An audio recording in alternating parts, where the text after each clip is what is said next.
우리가 3주째 살펴보고 있는데 오늘 마지막입니다. 한번 같이 한 절씩 교독하도록 하겠습니다. 너희 중에 누가 다른 이와 더불어 다툼이 있는데 구태여 불의한 자들 앞에서 고발하고 성도 앞에서 하지 아니하느냐?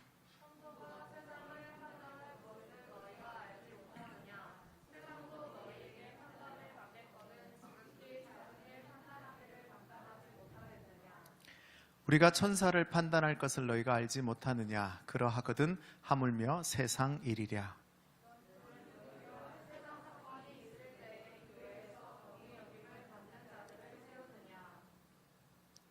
내가 너희를 부끄럽게 하려 하여 이 말을 하노니 너희 가운데 그 형제 간의 일을 판단할 만한 지혜 있는 자가 이같이 하나도 없느냐?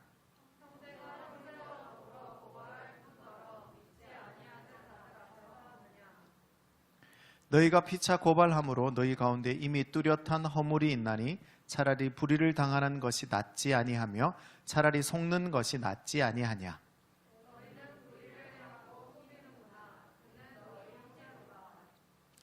불의한 자가 하나님의 나라를 유업으로 받지 못할 줄을 알지 못하느냐? 미혹을 받지 말라. 음행하는 자나 우상 숭배하는 자나 간음하는 자나 탐색하는 자나 남색하는 자나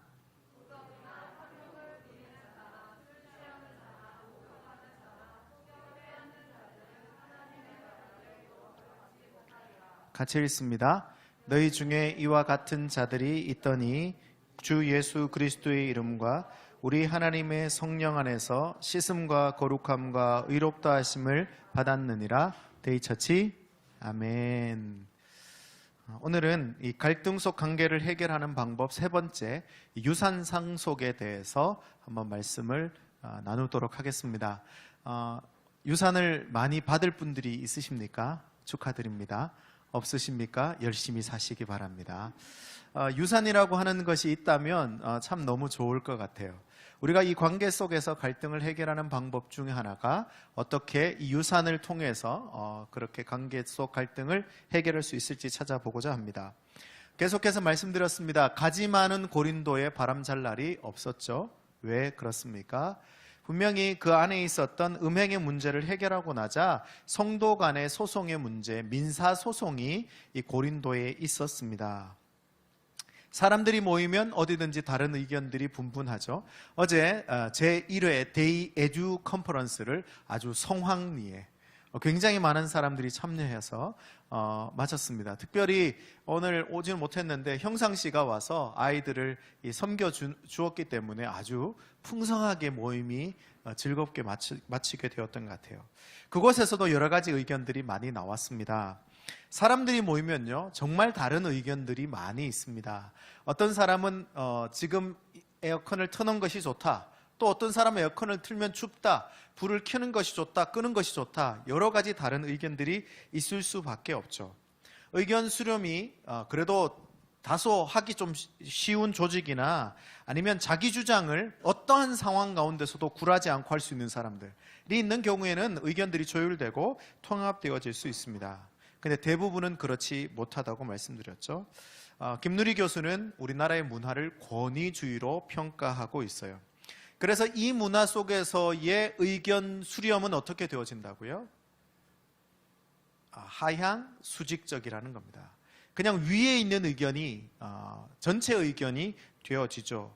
이렇게 억눌린 의견 수렴, 나의 의견을 주장하지 않고 그냥 위에서 말해주는 대로 수동적으로 의견을 따라가는 이 억눌린 의견 수렴이 익숙해지면 조율과 통합은 불가능해집니다.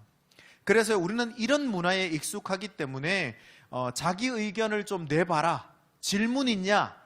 아니면 우리가 이제 데이스토리 시간에 마이크를 들고 좀 얘기를 해보자 라고 하면 그게 너무 어려워요. 사실 해본 적도 없고 또 마이크를 막상 들면 무슨 말을 해야 될지도 모르겠고 그리고 내가 지금 하고 있는 말이 뭔지도 몰라요. 그래서 제가 어떤 성도에게 전화통화를 했더니 오랜만에 예배 한참 만에 교회에 왔을 때 제일 부담이 되는 게 뭐냐라고 했더니 목사님이 마이크로 시킬까 봐. 오랜만에 왔네. 어떻게 아유 수아씨 오랜만에 오셨네요. 어떻게 막 이렇게 할까 봐. 이거 안 한다고 이런 거를. 그러니까 이게 부담스럽다 그러더라고요. 왜 부담스럽죠? 사실 여기 계신 분들 중에 자기 지인들하고 아니면 친한 사람들하고 있을 때 말 못하는 사람이 있어요? 그냥 다 즐겁게 얘기하고 잘 하잖아요. 그런데 막상 누군가 앞에서 뭔가를 하려고 하면 그게 되게 불편하고 어려워요. 그게 다 어떤 문화? 이 권위주의적인 문화 속에서 우리가 자랐기 때문입니다. 초등학교 아이들에게 수업을 해보면, 수업을 해본 적이 없지만 제가 초등학교 시절을 생각해 보면 아이들에게 질문 있어요 하면 아이들이 막 서로 저요 하죠. 그렇지 않나요? 중학교쯤 되면 어떻게 되죠? 점점 더 줄어들고, 고등학교 시절이 되면 더 줄어들고, 대학교 시절에 돼서 수업을 끝내려고 하는데 질문하는 사람이 있으면 끝나고 나서 막 화를 내면서 정신 차리라고 얘기하고, 우리는 이런 문화에 익숙하다 보니까 조율과 통합이라는 것은 점점 더 어려워지게 되어집니다. 그러면 내가 권위자가 되었을 때는 또 악습을 반복하게 할 수밖에 없어요. 내 의견에 반하는 의견을 이야기하면 받아들일 수 없는 거죠. 왜요? 그게 익숙하기 때문에 그렇습니다. 그리고 한국 사회 전반에는 참는 게 미덕이에요. 참으면 다 좋은 사람입니다. 그리고 자기 의견을 주장하지 않는 것, 그러면 그 사람은 정말 좋은 사람이라고 평가를 받죠. 자기 주장이 너무 선명하고 분명한 사람은 어떤 사람이라 대우를 받습니까? 까탈스럽다. 쟤 좀 민감해. 쟤 좀 까탈스러워. 이런 얘기를 하죠. 그 사람에 대해서 그렇게 평가해 버리는 겁니다. 반면에 그냥 권위에 대해서 순종하고 아무 말 하지 않으면 좋은 성품이자 덕목이라고 얘기를 해왔습니다. 그러니까 건강한 조율이 가능했을까요? 불가능했을 겁니다. 바울이 계속해서 이런 문화 속에, 그들도 그런 문화 속에 있었거든요. 그런 문화 속에 있었던 자들에게 어떻게 하면 이러한 조율과 통합을 관계 속에서 이루어낼 수 있을까에 대해서, 공동체 속에서 이루어낼 수 있을까에 대해서 말해주고 있어요. 교회는요, 같이 한번 읽어봅시다. 교회는 그리스도의 몸으로 하나 된 공동체이다. 교회는 뭐라고요? 자, 교회는 그리스도의 몸입니다. 그러면 머리는 누구예요? 그리스도가 머리 되신 몸이 공동체입니다. 그러면 교회는 하나 되어야 하는 공동체일까요? 하나 된 공동체일까요? 그러면 우리 데이처치를 한번 생각해 보세요. 데이처치는 하나 된 공동체인가요? 하나 되어 가는 공동체인가요? 교회는 하나 된 공동체라고 얘기했죠. 자, 교회는 하나 된 공동체인데 데이처치는 하나 되어가는 공동체라면 데이처치는 교회인가요? 교회가 아닌가요? 뭐가 좀 이상한데 이제부터. 자, 교회는요, 하나 되어가는 공동체가 아니라 하나 된 공동체입니다. 왜냐하면 그리스도의 피로 하나 되게 하셨기 때문에 그래요. 여러분, 성령의 가장 중요한 역할이 뭐예요? 코이노니아예요. 성령은 하나 되게 하신 겁니다. 교회는 하나 되었습니다. 데이처치는 이미 하나입니다. 근데 하나인 것처럼 여기지지 않는 것은 우리 안에 여전히 우리의 본성, 우리의 옛사람이 계속해서 드러나기 때문에 그렇죠.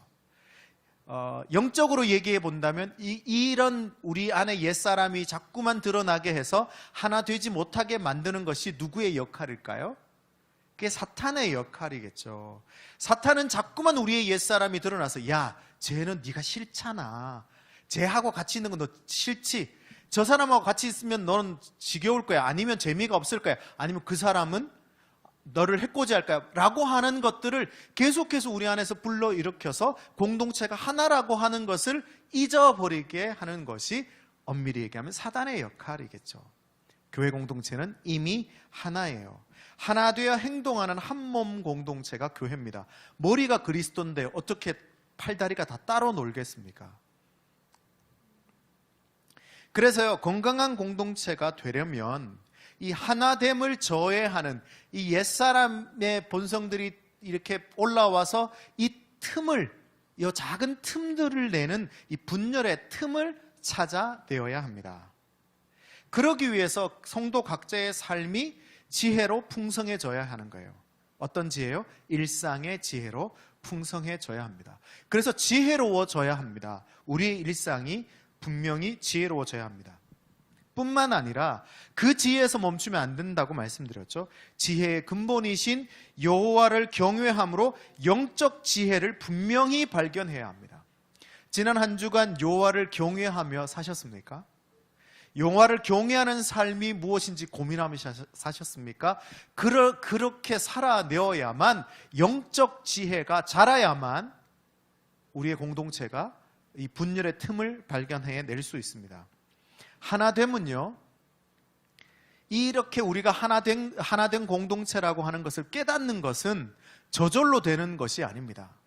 아무런 노력을 하지 않아도 하나된 공동체라는 것을 깨달을 수가 없어요. 정말 열심히 노력해야 우리가 하나 되었음을 발견할 수 있습니다. 가만히 있으면요, 침몰하게 되는 슬픔에 빠져버리게 되죠. 일상의 지혜와 영적 지혜를 찾고 발견하기 위해서 함께 수고하고 노력해야 해요. 그래서 어제 데이 에듀 컨퍼런스를 했던 거거든요. 찾아가기 위해서 이야기를 하면서 결국 우리의 자녀들을 훈련시키고 양육하는 과정은 마라톤의 과정이다, 이렇게 세진 사모님이 얘기했어요. 여러분, 우리가 답을 딱 찾아서 뭔가 발견해서 바로 해결하는 게 아니고 이 마라톤 같은 거예요. 계속 뛰어야 하는 거예요. 그러니까 전반에만 아주 그냥 1, 2km대에 바짝 달려가서 에너지를 다 쏟아버리고 아무것도 못하게 되는 상황이 되는 것이 아니고 체력을 잘 분배해서 마지막까지 달려가는 것이 우리가 우리의 자녀들을 양육하는 일이다라고 하면서 어제 얘기를 나눴습니다. 참석하지 못하신 분들을 위해서 녹화 영상이 있으니까요, 올려드리겠습니다. 보시고 같이 고민해 주셨으면 좋겠어요. 그러기 위해서는요, 서로 함께 일상의 지혜들을 나누고 배워야 합니다. 뿐만 아니라 여호와를 경외하는 영적 지혜를 깨닫기 위해서 서로 격려해야 합니다. 만나면 잘하고 있어, 지금 이렇게 살아가는 거 정말 대단한 거야 라고 하면서 격려해 줄 수 있어야 해요. 일상의 지혜와 영적 지혜를 찾고 깨달은 이 공동체는요, 완전히 새로운 패러다임을 소유하게 됩니다. 어떤 걸 소유하게 된다고요? 완전히 새로운 패러다임을 소유하게 됩니다. 7절 말씀인데요, 새 번역입니다. 같이 한번 읽어봅시다. 시작. 아니, 그 앞에부터 띄워줘야죠. 시작.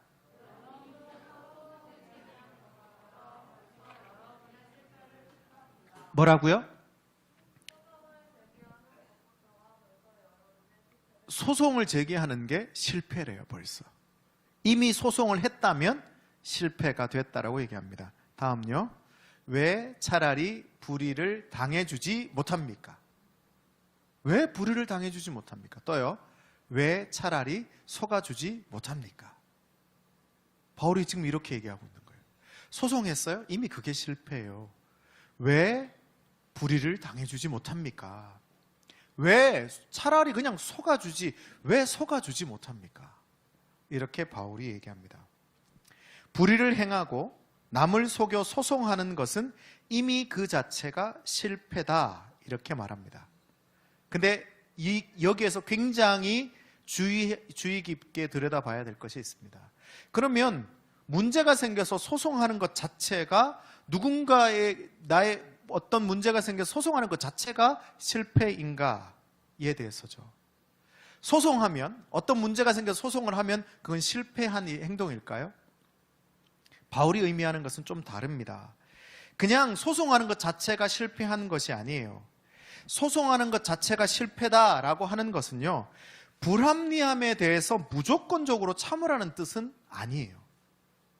내가 불합리함을 당했어요. 그럼 어떻게 해야 돼요? 소송해야 합니다. 억울한 일을 당할 때, 사기와 속임수로 피해를 받았을 때 그냥 넘기는 것, 그래서 내가 막 해코지를 당하는데 바울이 이렇게 소송하는 것이 실패라고 하니까 소송하지 않고 그 사람에 대해서 아무런 대책도 마련하지 않는 것은 잘못된 거라는 겁니다. 그런 상황에 무조건 참는 것이 성경적인 태도가 아닙니다. 지난주에 우리 기호 씨가 나눔을 하면서 퇴사하는 회사에서 그 상사분이, 지금은 상사도 아니죠, 어떤 아저씨가 말도 안 되는 얘기를 했잖아요. 뭐라고 얘기했죠? 너는 회사에서 실패했다? 그런 말도 안 되는 얘기를 들으면서 그렇구나, 나는 실패한 인생이구나. 이 회사는 나는 실패했으니 다음 회사에서 하나님의 영광을 위해 살아야 되겠다라고 하는 것이 맞다 틀렸다? 그럼 어떻게 하는 것이 옳은 일일까요? 어떻게 하면 좋겠어요? 우리 회사에서 너는 실패한 것 같아 라는 말을 들어요. 어떻게 하면 좋을 것 같아요? 각자 생각해 보십시오. 여러분, 그런 불합리함을 당하고 있는 것, 그것을 말하는 것이 아닙니다. 왜냐하면요, 그냥 그렇게 당하고 있다라고 하는 것은 우리가 어떤 존재인지 주권 인식이 제대로 되지 않은 상태이기 때문에 그렇습니다. TV 드라마를 보면 어떤 백을의 낭군님에 보면 어떤 왕자가, 그 세자가 어떻게 해서 기억을 잃습니다.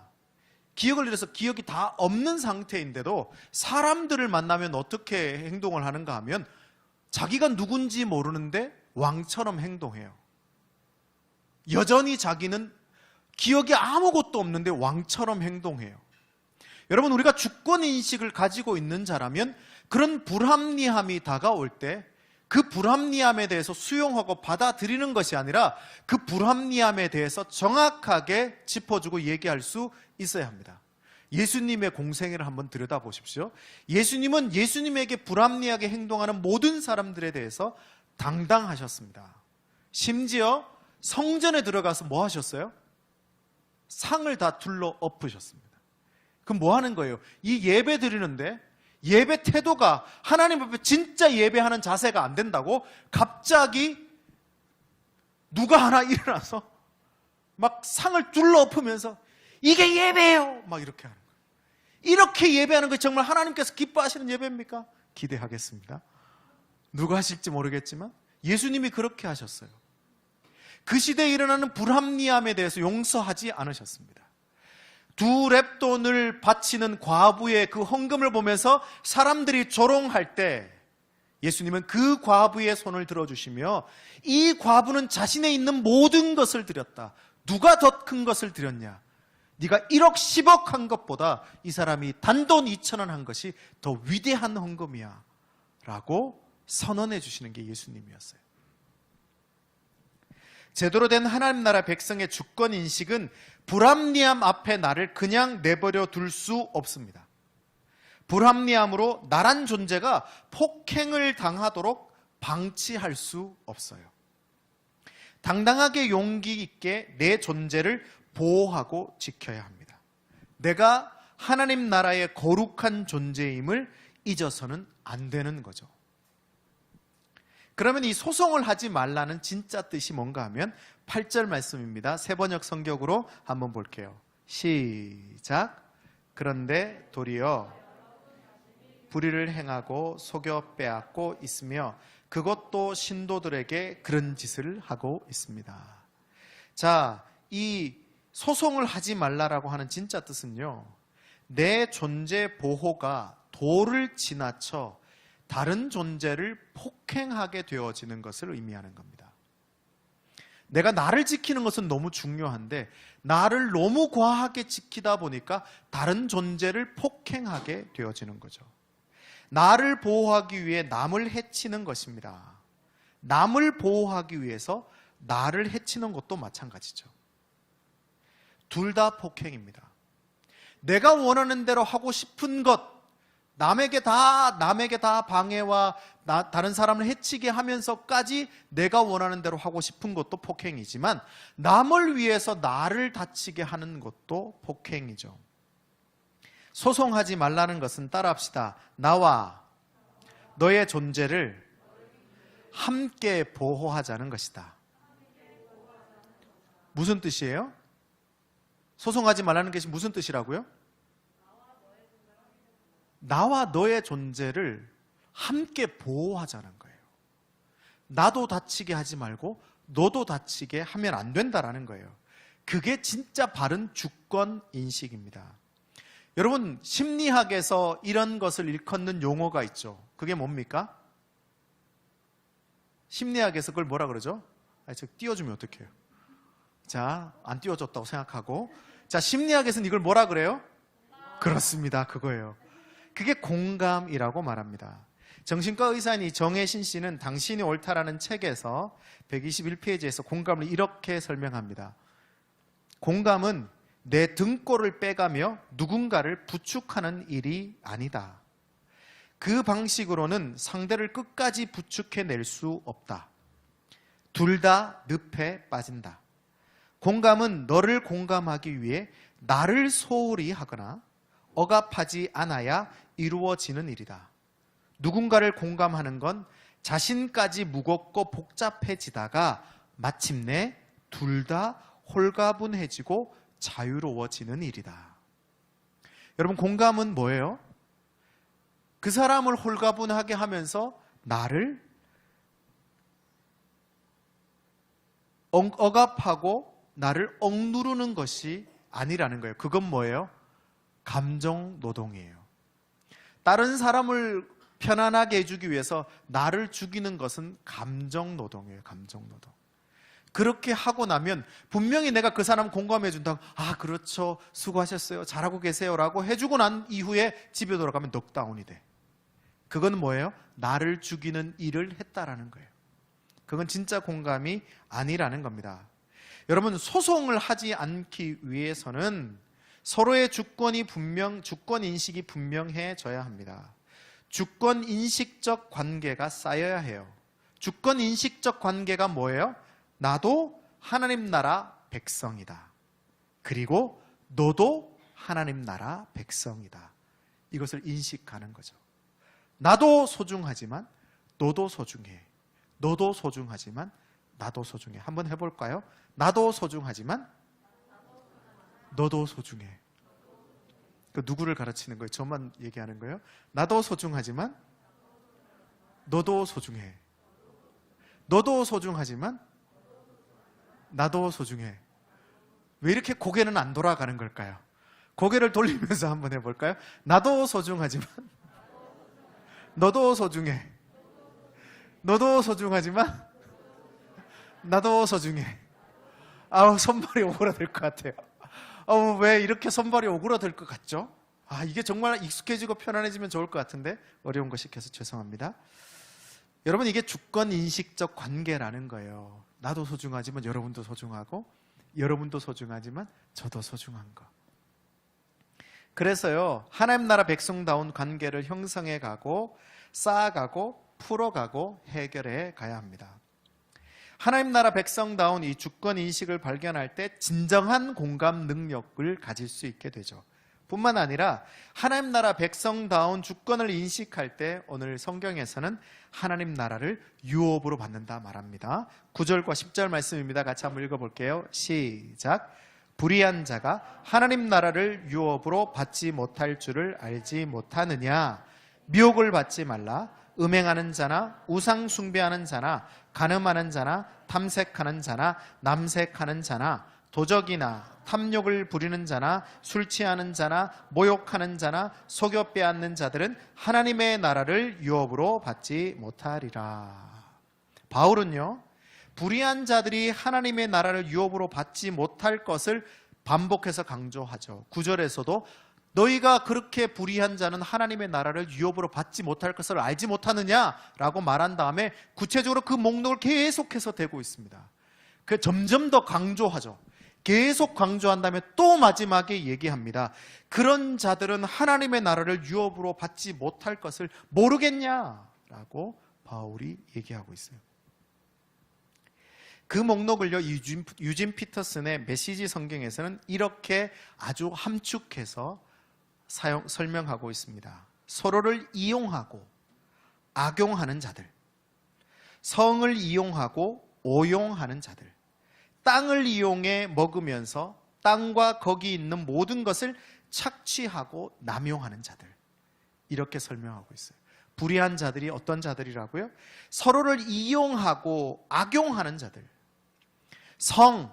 이 거룩한 성을 이용하고 오용하는 자들, 땅을 통해서 먹으면서 땅과 거기 있는 모든 것을 착취하고 남용하는 자들.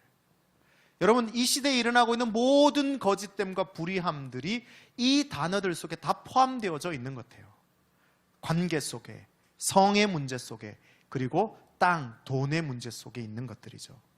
그런 사람들은 하나님의 나라를 유업으로 받지 못한다라고 말합니다. 하나님 나라 시민이 될 자격을 받지 못한다라는 거예요.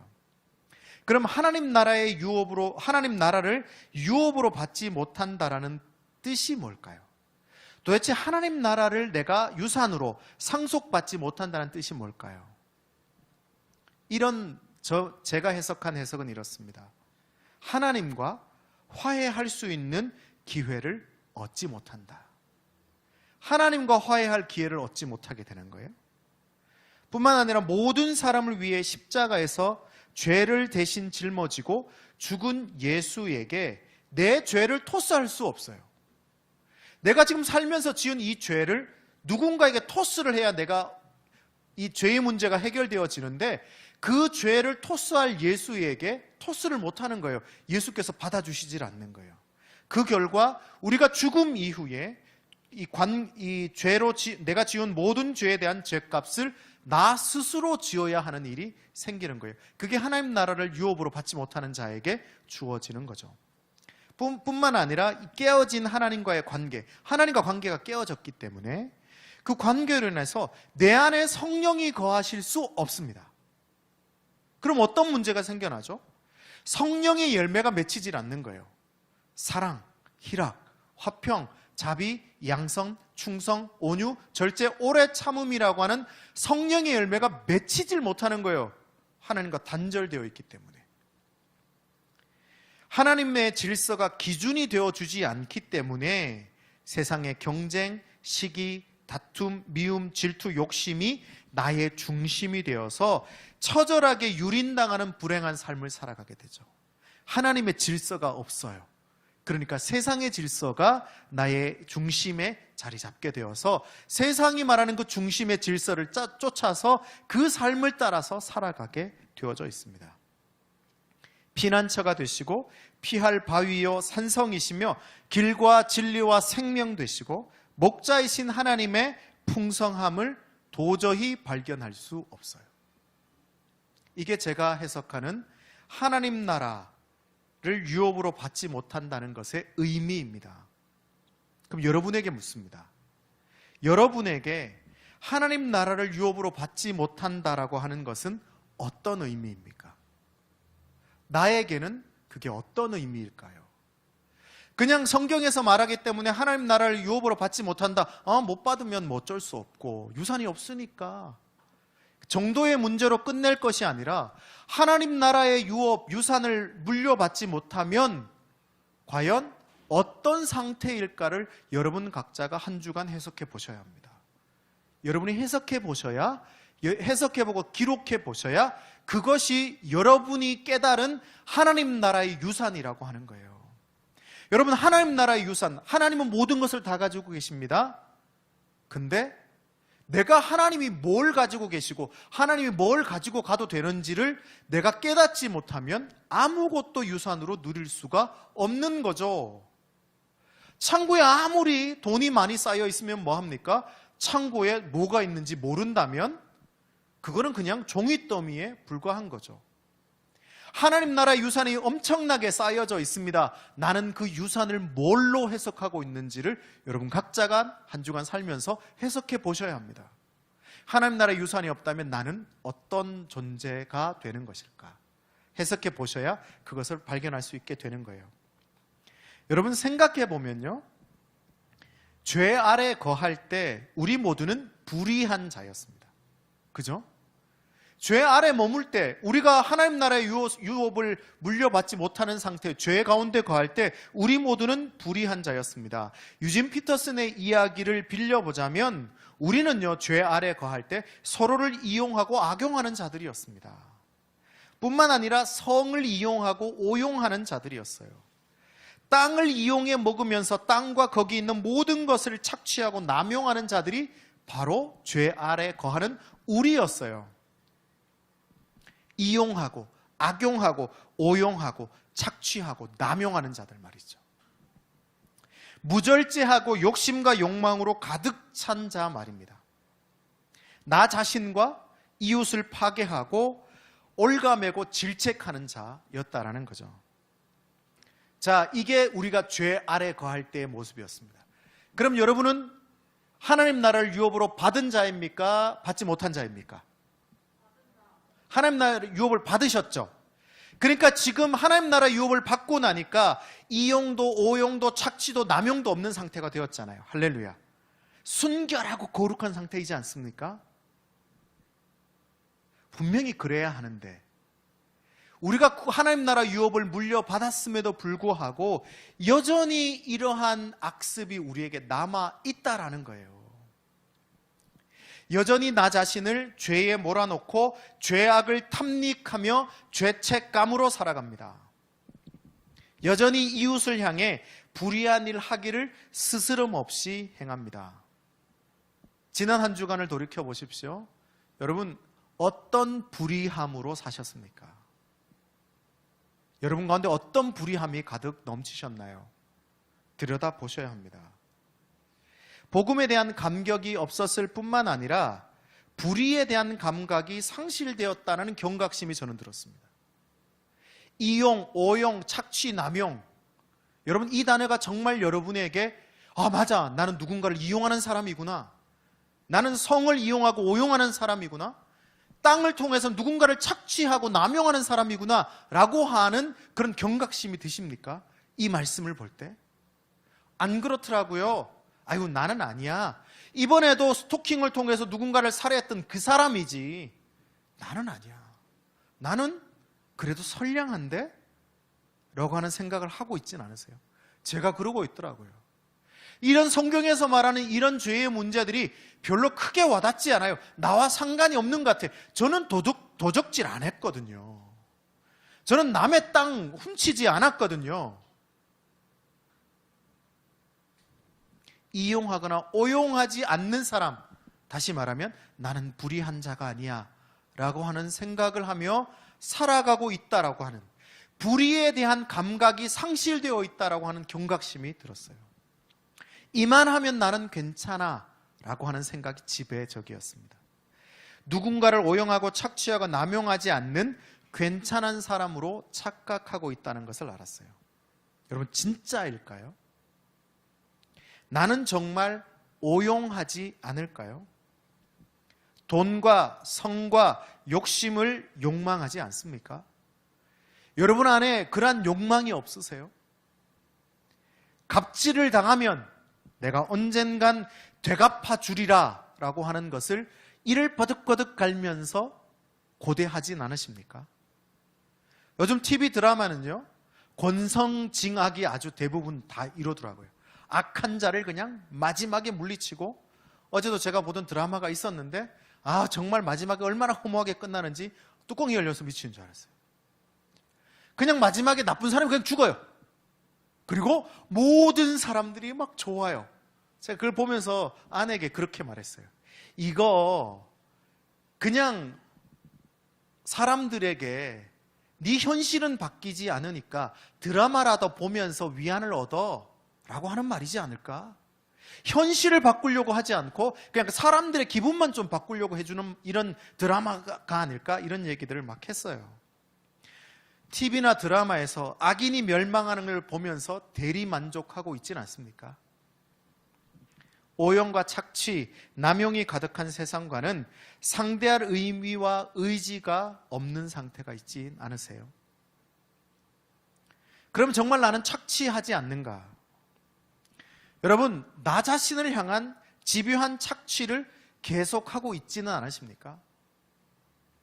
계속해서 나 자신을 정죄하고 나 자신을 책망하고 나 자신을 착취하고 있지는 않으세요? 나 자신을 인정하지 못하고 계속해서 부족하다 여기며 스트레스 속으로 나를 계속 몰아넣고 있지는 않습니까? 그것도 착취입니다. 나 자신을 그렇게 착취한다면 남은 착취하지 않을까요?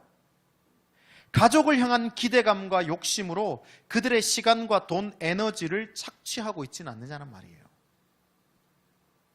그럼 정말 남용하지는 않으십니까?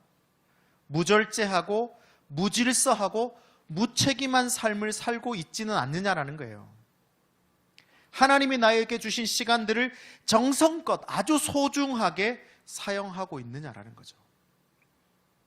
하나님의 말씀 앞에 제대로 비춰보면 내가 바로 불의한 자입니다. 복음으로 구원받았지만 그럼에도 여전히 불의한 자로 살아가고 있어요. 근데 불행하게도 앞으로도 그 불의함은 우리가 살아가는 모든 시간 속에서 계속 이어질 겁니다. 어떻게 하면 좋을까요? 어떻게 해야 할까요?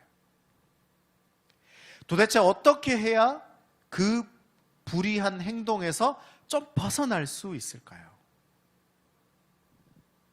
11절 말씀입니다. 같이 한번 읽어볼게요. 시작. 너희 중에 이와 같은 자들이 있더니 주 예수 그리스도의 이름과 우리 하나님의 성령 안에서 씻음과 거룩함과 의롭다 하심을 받았느니라. 할렐루야. 여러분, 해결책이 어디 있어요? 이 말씀은요, 정말 너무 멋진 말씀이에요.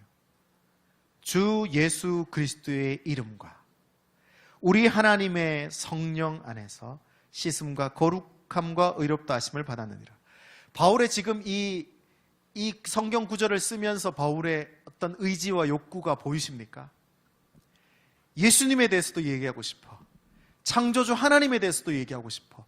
성령에 대해서도 얘기하고 싶어. 그래서 이 바울이 주 예수 그리스도의 이름과 우리 하나님의 성령 안에서 그냥 이 모든 것을 다 쓰는 거예요. 해결책이 어디 있다고요? 예수께 있습니다.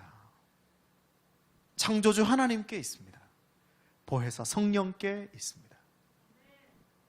매일 매순간 예수 그리스도의 이름과 하나님의 성령 안에서 씻음과 거룩함과 의롭다 하심의 선언이 필요한 거예요. 나는 온전케 됐고 불의함에서 의롭게 된 존재라고 하는 씻음과 거룩함과 의롭다 하심의 선언이 매일 매순간 우리의 삶에서 이루어져야 합니다. 그게 여호와를 경외하는 거예요.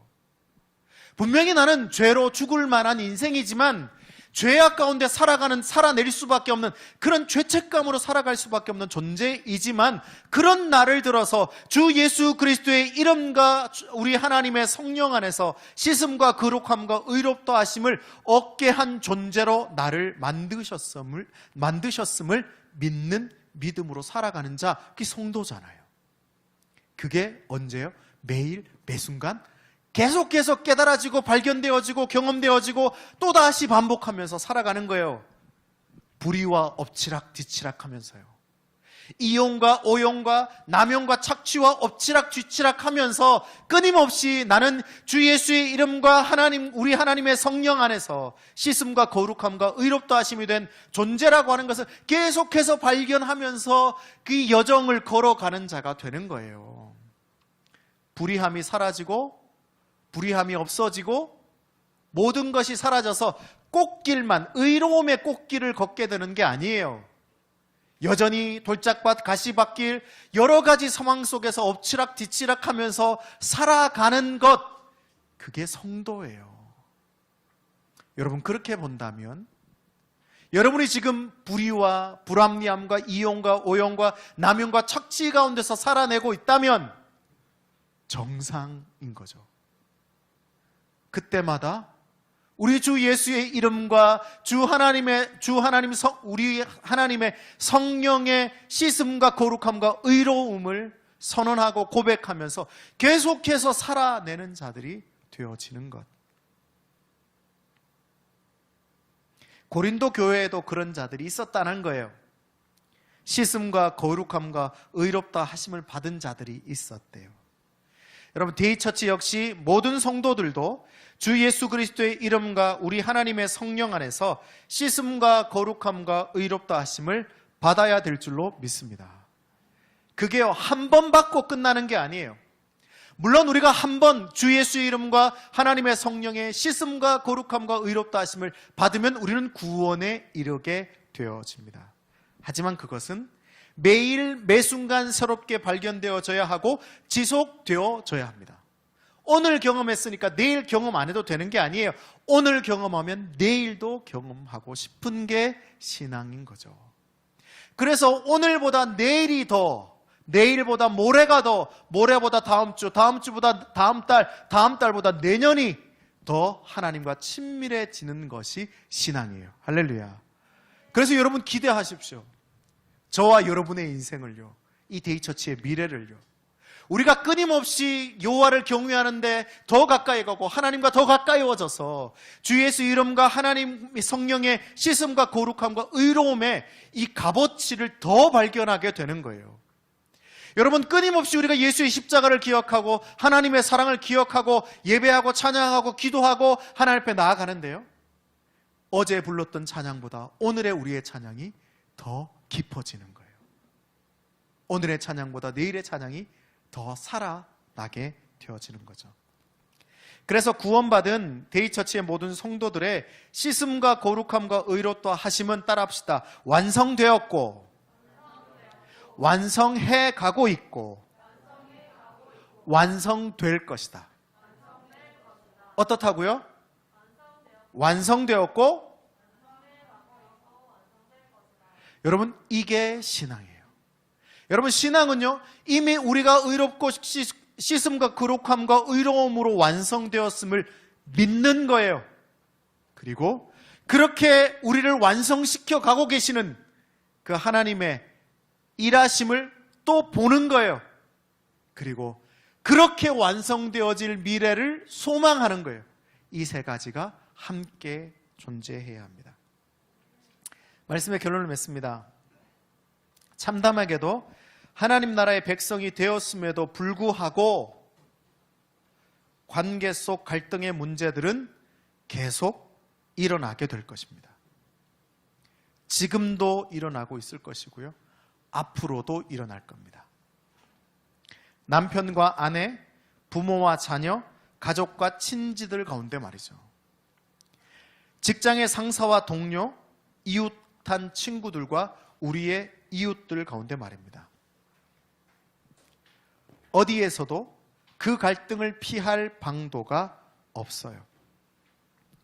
관계의 덫이 사방팔방에 깔려 있어요. 쉽지 않겠지만 포기할 필요도 없습니다.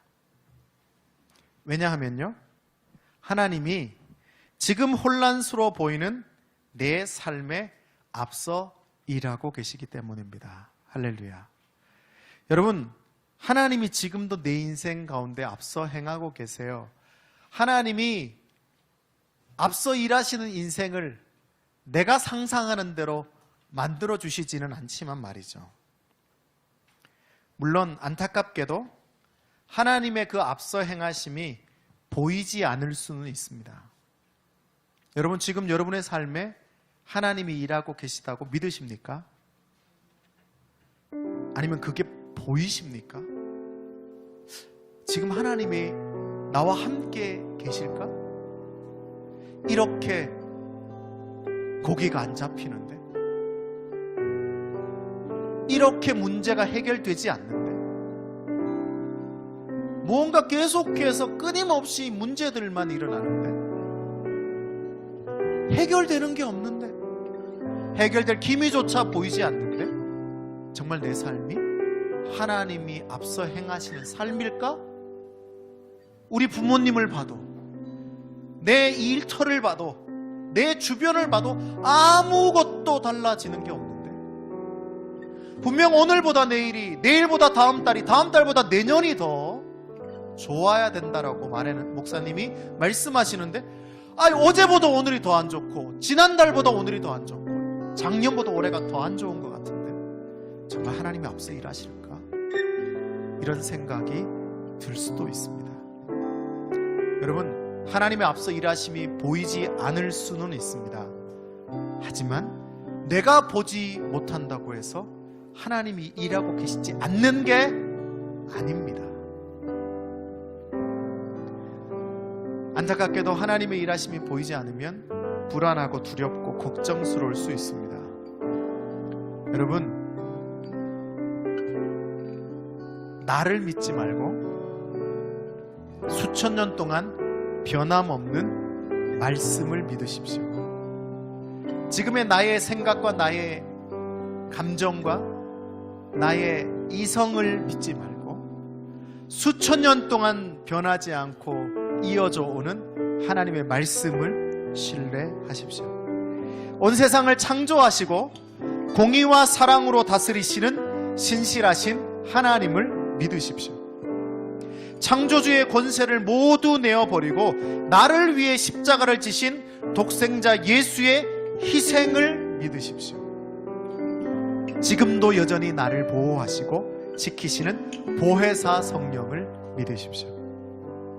여러분, 내 인생이지만 정작 내 인생을 위해서 내가 할 수 있는 일이 그리 많지 않습니다. 나의 자녀이지만 내가 해줄 수 있는 게 별로 없어요.